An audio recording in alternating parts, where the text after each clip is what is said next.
Good morning, St. Francis, and good morning, people of God. It is Thursday, the 27th day of January, 2021, Thursday of the third week in Ordinary Time. Coming to you from Southport, North Carolina. As you can see behind me, there is the barge that brings contractors and other people over to Bald Head Island.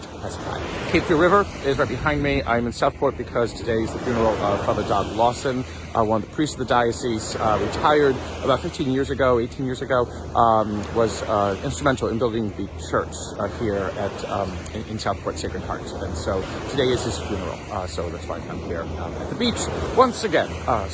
As the barge goes by, today's readings for Thursday of the third week in Ordinary Time, we kind of have a gap because David is king. Nathan has come to talk to him about what it is that he must do to lead the people of Israel, and so we didn't have that yesterday because it was Timothy and Titus, and so we now come back to Nathan and Samuel talking to David, having finished talking to David, and David now making a promise to God, again, that he will lead the people well, and have them honor God's name and have them understand, again, what it means to be a chosen people, and make God's name great throughout all the earth and build a temple for him. So again, David planning and making the forecast to build the first great temple in Jerusalem.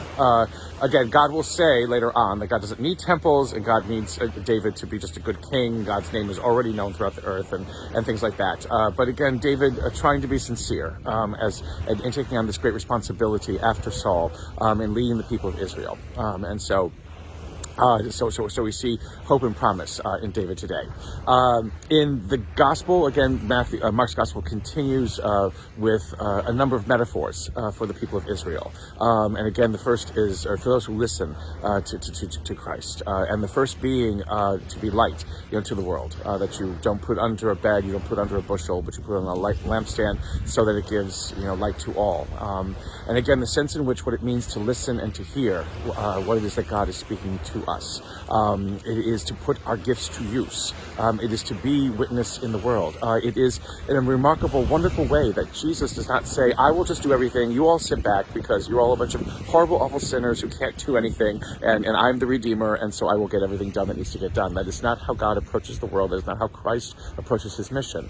It is the importance of us and our contribution to this great mission that is reshaping, renewing, transforming the face of this earth, bringing God's promises to fulfillment, bringing God's promises to light.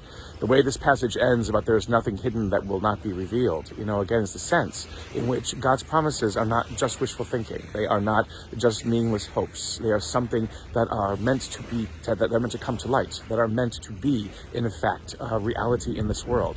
But the wonderful thing about it is that it is in many ways through our own actions, through our own embracing of faith, through our own listening and doing what it is that God asks us to do, which is, again, to love, to forgive, to be merciful, to give, and to not judge. That in those simple actions, the wonder and the glory of God's fulfillment is revealed to us. And may the Lord give you his peace.